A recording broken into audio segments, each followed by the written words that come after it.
Hello, good evening, everyone. How are you? Welcome once again to Words of Pearls. I am Florencia Chang-Ageda. I do have a YouTube page, my YouTube channel, rather. My YouTube channel, you can locate me under Flo, F-L-O, Chang-Ageda. So it's the same last name, Chang hyphen Ageda. So how are you doing? Anyway, I am just tonight's topic is knowing who you are. So, question, who are you? Yep, who are you? What do you like about you? I'm giving you some questions that you can ask yourself. So, one is, who are you? You can think about who you are. Uh, interestingly, in the Bible, there was a time when Jesus, he had been around his disciples for a long time, and he asked them, well, who do you say that I am? Who do men say that I am, actually? So it's you can think about, who do people know you to be? Like the people you associate with, your friends, your coworkers, the people you go to school with. Who do they know you to be? And who are you really? Like, who are you? Okay. And you do have some questions that can help what are your interests? What do you like to do? What are you gifted at? Like, that thing that you do without much effort. Like, what are your talents? What are your gifts? What are your capabilities? What are your insecurities? What are your weaknesses? And take into consideration that having a weakness is not necessarily a bad thing. However, I find when we're not, um, if we can't own up to who we are, if we can't accept our strengths and our weaknesses, uh, especially if we try to dodge from the weaknesses, it can be problematic because that can be a problem for not just someone else, but it can actually hinder um, one from moving forward into what what you ought to be, what you ought to become, or into your fulfilling your purpose. So having heard those questions, here's another one. What do you like about yourself? Like sometimes when you stop to think about it, do you really think about what you like about yourself? Sometimes, I was speaking to a young person, and the kid, he couldn't, um, he didn't know what he liked about himself. And when you say, okay, open up your phone and turn the camera towards you, like, what do you see? Who do you see yourself to be? You know? But that being said, if you can't think of something you like about yourself, if you're married, you can ask your spouse. If you're a parent, you can ask your child. If you're a child, you can ask your parent, you can ask your sibling, you can ask your friend.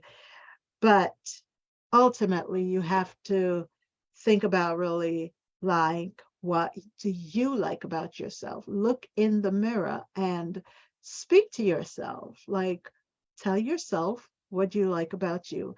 Sometimes I find that sometimes you go through things in life, and while others will forgive you, you can't forgive yourself.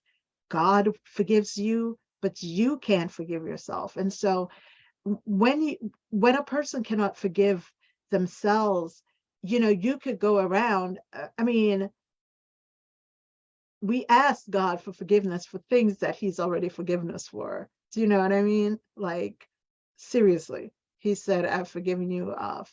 When Jesus went to the cross, we weren't even born as yet. So once we become born again as a child of God, hey, you know, but that being said, you know, one of the things that holds us back in life, I found, can be our own self and not like society, not the environment that we were born in, not our home situation, but basically us. And that is like the worst part of the worst bondage. It's like, when you have the thought in your head that keeps you imprisoned. You're free, but you feel imprisoned and it's in your mind. So some folks can't spend time with themselves. Like, let me ask you this. Can you just spend quiet time by yourself? Not on the phone, not watching television, not watching YouTube, not gaming, not doing anything. Just lay still. Can you lay still for 5 minutes? Just still. Think about it. Sometimes it's good to get to know yourself. Try to lie still for 5 minutes. Take some deep breaths. Breathe in.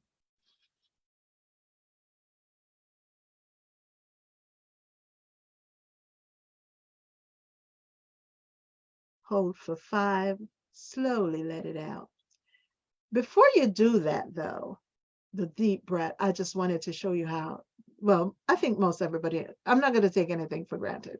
So before you take that deep breath that I just showed you, the deep breath, you breathe in, pull it all the way in, fill up your diaphragm, hold for 5 for the count of 5, and slowly let it out. Before you do that, lay or sit for 5 minutes and check your breathing. Think about how you breathe. Is your breathing even? Is it shallow? Is it limited? And that may tell you something about yourself. When you breathe in deeply, though, you will give oxygen to your cells. You will rejuvenate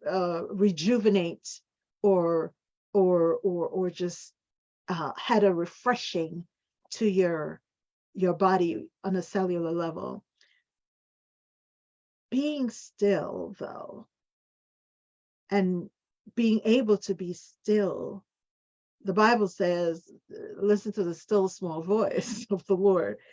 Sometimes the voices in our heads are so numerous because we're concerned about everything that is happening in the world and everyone, that it just, the noise in our head becomes loud. And so we can't even hear ourselves think clearly. So this is one of the reasons why I'm saying, think about who you are. Think about what you like about yourself. It could be your eyes. It could be your ears. It could be your hair. It could be your fingers, your toes, your nose, your teeth, your lips, any body part. It could be. It could also be the way you're compassionate, although you have to think about, why are you compassionate? Are you a people pleaser, or it just comes naturally from your heart? Is it because of the situation out of which you were born? Like, if have you been through, some people, when they've been through difficult times, become then become like really compassionate, really kind. Others not so much. It hardens them. Others, it makes them fearful, you know, to have lost, uh, not have a job, not have money. So once they have a roof over their head, or have is working, and they become very frugal, and sometimes to the point of not even paying tithes and offering, which is all about, you know, that's another topic. But anyway,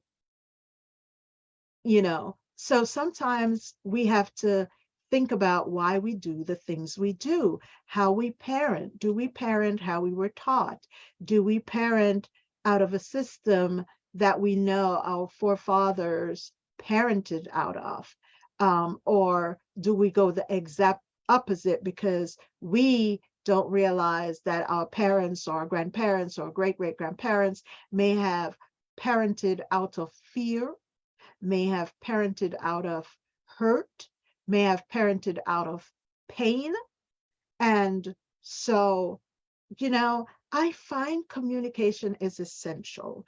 A lot of family members don't speak, or parents, especially parents of a certain era or age group or generation, they don't communicate. I remember when I was growing up, my grandmother, like I was one of those girls though, who my grandmother used to tell me, you know, um, she was raised that you couldn't look adults in their eyes. You couldn't you had to be seen. No, you shouldn't be seen. You could be seen and not speak. I don't remember, but it was basically they couldn't express themselves, like to express who they are, um, or have any uh, uh, disagreements with their parents. My mom told me, her mom, when she realized the relationship I had with my grandmother, she said they never had that. And I don't know, was it because of who I was? Because I was a curious child, always asking questions. And, if you tell me something, I want to know why. Don't do that. Well, why should I do it? Like you had to give me reasons.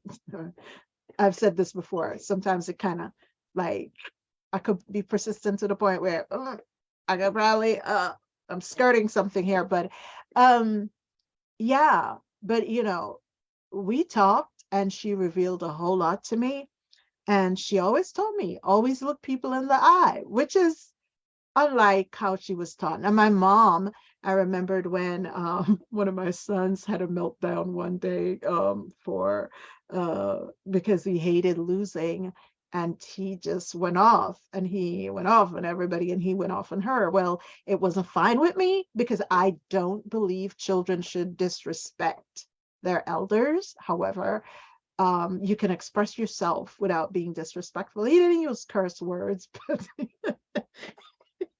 she said he called her a mad woman. And I was like, oof. Yeah, but she was like, no, no, no, don't punish him. Let him express himself. And that was so surprising for me that I didn't know my mom would have allowed him to be that expressive. He did apologize because, I just made him aware that there was a way he could have expressed himself without actually name calling, without calling her names, because like I said, he did call her mad woman, and he apologized. So I say that to say that in many cultures, especially our culture, and if you watch, and you should check out Shari Loveday's Black Girl. Ugh, ugh. Anyway, Google Shari Loveday, and everything about her will come up because she's a licensed marriage counselor. The thing is, though, that she brought up this issue in one of our podcasts. She does have a Black Girl Magic. Yes, she does have a podcast, and the Black Girl Magic podcast, in which she speaks about, um, you know, uh, traumas from our forefathers and the way they parented and the way, when you think about it, when the slave experience, going to the museum, hearing from those whose forefathers were around or experienced slavery, that tells you about how families were separated, families were ripped apart from each other, husband was separated from wives, and vice versa, and how children were also separated from their parents. And it's basically the divide and conquer kind of a mentality. And so a lot of older folks I found um, wouldn't express love. You know what I mean? For fear, that fear carried on through generations. And it is important to have that talk to say, you know what? No, no one is going to take me from you. No one's taking you from me, and we can freely show love to each other. And some people may say, "Wow, I didn't." Yeah, that actually happens. So, you know, say having said that, who is your grandparent? Who is your or is or was? So if your grandparent or great grandparent is not alive, who were they? Do you know? Do you know what they contributed to your life? Do you know the sacrifices they made? Do you know many did not have the education that is available for you today, but many had to work in the fields, pick cotton, or even if they didn't do that, there were other things that they would have to go and do. There were many who had to um, uh, drop out of school to help to take care of younger siblings, uh, or to go work as well. So where you are today and the quote unquote luxuries that you may be enjoying came at a cost, came at someone else's expense. Um, and it's not to, if your parent, if your grandparent did not have the education you had. Let me tell you something. A friend of mine, hey Cleo, I don't, if she's alive, I don't even know. It's many years. We lost contact. Um, we moved, well, she moved, and we lost contact. But Cleo, if you're ever around and see this, anyway, her sister um sent her son to school and gave him, she paid for him to be registered in different classes, take karate, so forth and so on. Many times a lot of parents do sacrifice for their children so that whatever they didn't have, that child can have. So anyway, sent the kid to school and he did something wrong. She went to pick up the child and he proceeded to do they're Jamaican, so let me proceed it by saying that. Proceeded to practice his karate moves on her. But baby, if you grew up in Jamaica, or this was here though, but Jamaican parents a lot of times don't play.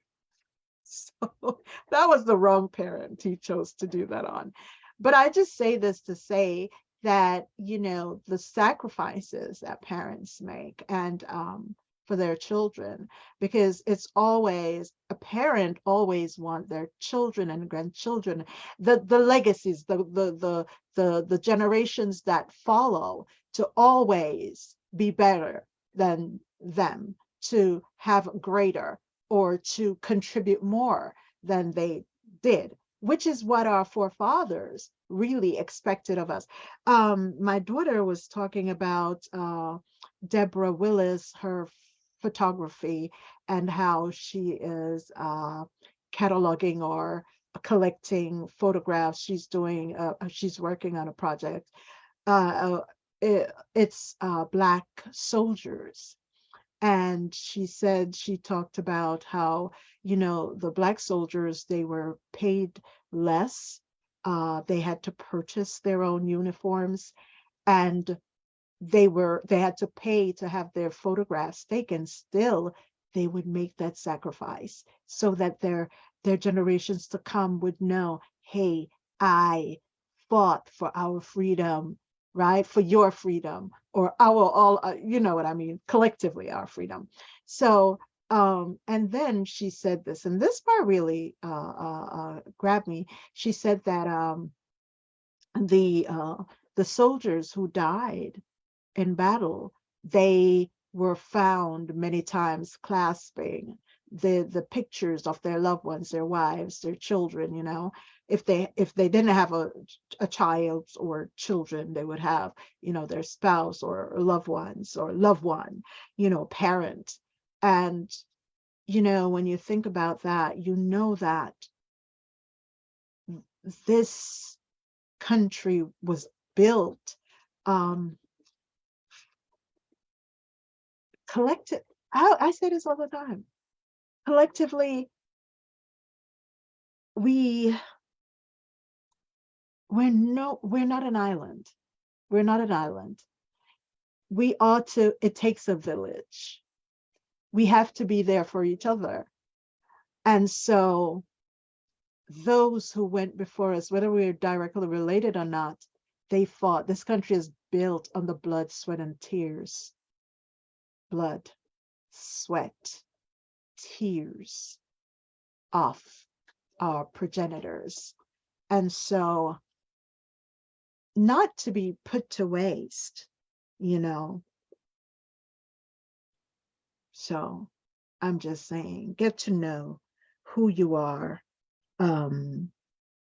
Know you can have fear in your, when you know who you are and who your forefathers, your grandparents, your grandmother, grandmothers, grandfathers, um, know, don't just let society or others say, oh, your dad went to jail and he's no good. And some parents will tell their kids that they're no good, like their fathers who abandoned them, abandoned the home.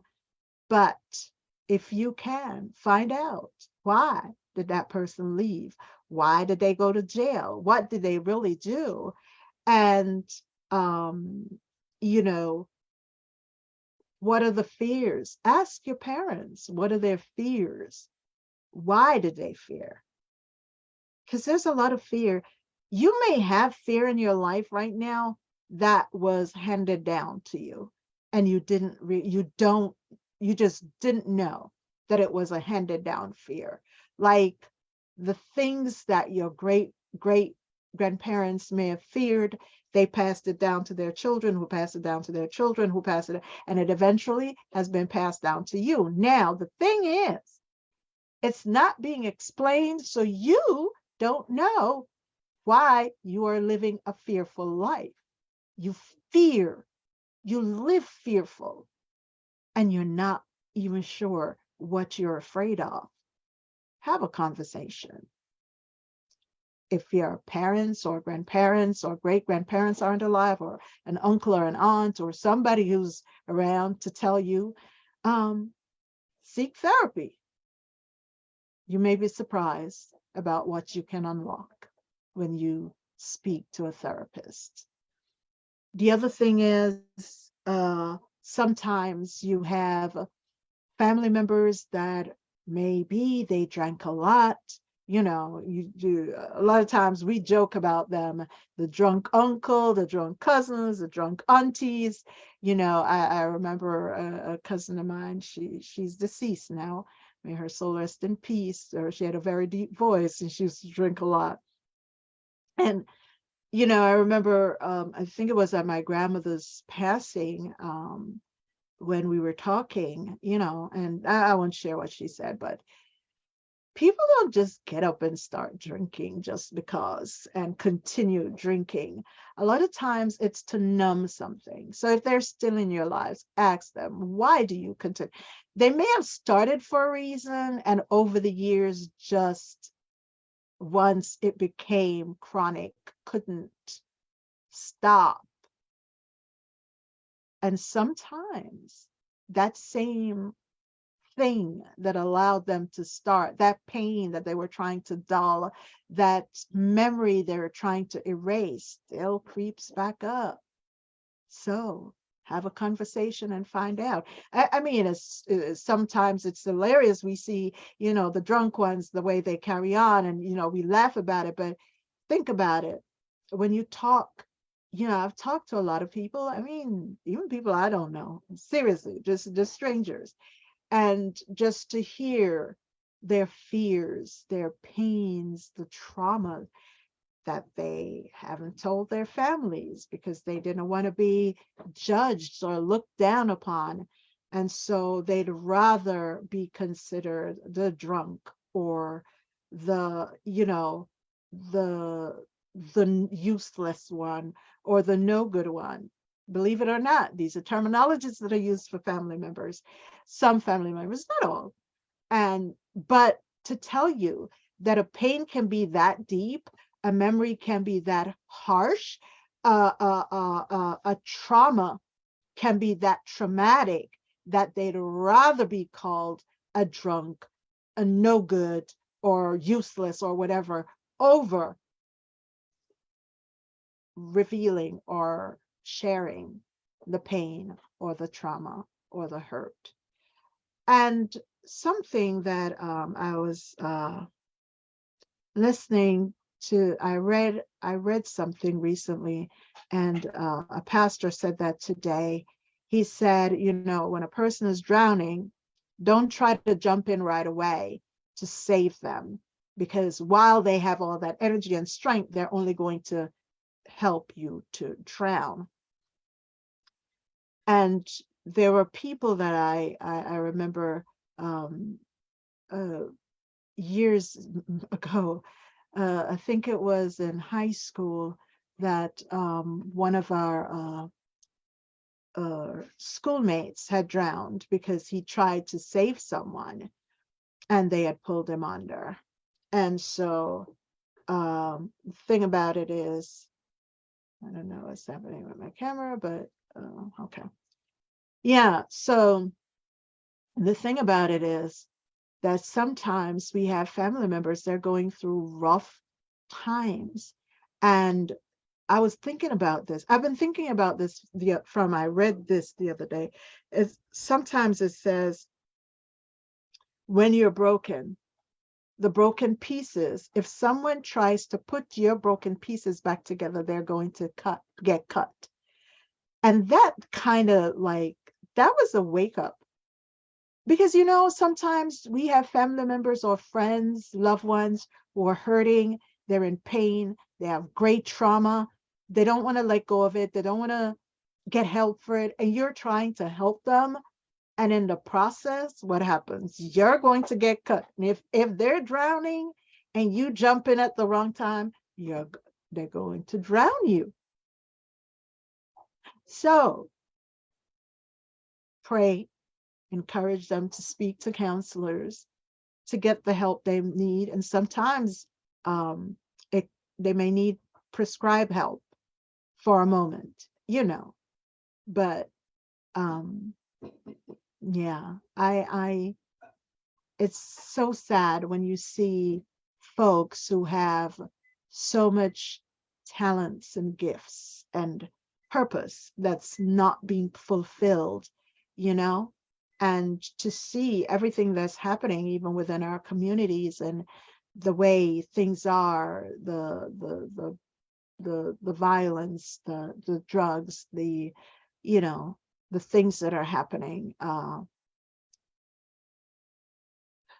While you may not be able to help everybody, you can begin with you, is what I'm trying to say. So get to know who you are.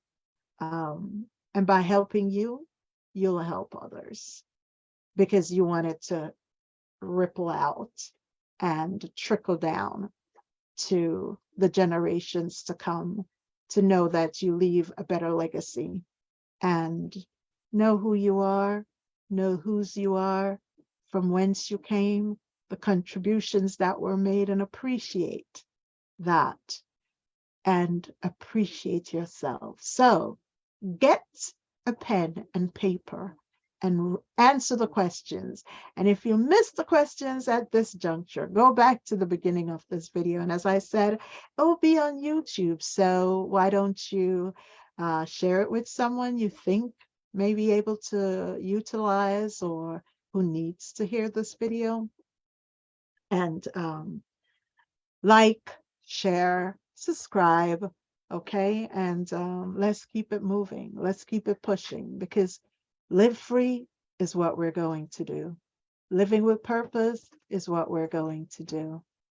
We're creating history every day. You can change your narrative. Get to know yourself. Have a wonderful evening, everyone. Know that I do love you guys, and God loves all of us so much more. Thank you for tuning in. Thank you for sharing. Okay, I'm going to check on, let me check to see if anybody is on. I know sometimes, everybody is busy. You've got something to do. And once in a while, someone's on and I miss you and I don't get to see you until after the fact. So let me just double check before I turn off. Oh, hi, Marlene. How are you? Good night. How's it going? I'm sorry. I was okay. Yeah, so oh, by the way, look what I got. I got my book. It finally came. I finally got you can't see it, but I'll talk about this another time. As the days of trees, so are my people by Florencia Chang-Ageda. My book came. I know what's in there, so but I'm just saying it took a long time for me to get a copy. So anyway, know yourself. Please get to know yourself. Know what you like about yourself. And if there is anything you don't like about yourself, don't beat yourself up. Write it down. I forgot to say this part, and this just came to me. Write it down and see what can you do to improve upon the thing you don't like about yourself. And if it is how you are created, know that God created you in his image and likeness, beautiful. Okay? So you are beautiful. All right? No matter what anyone has told you, you are beautiful.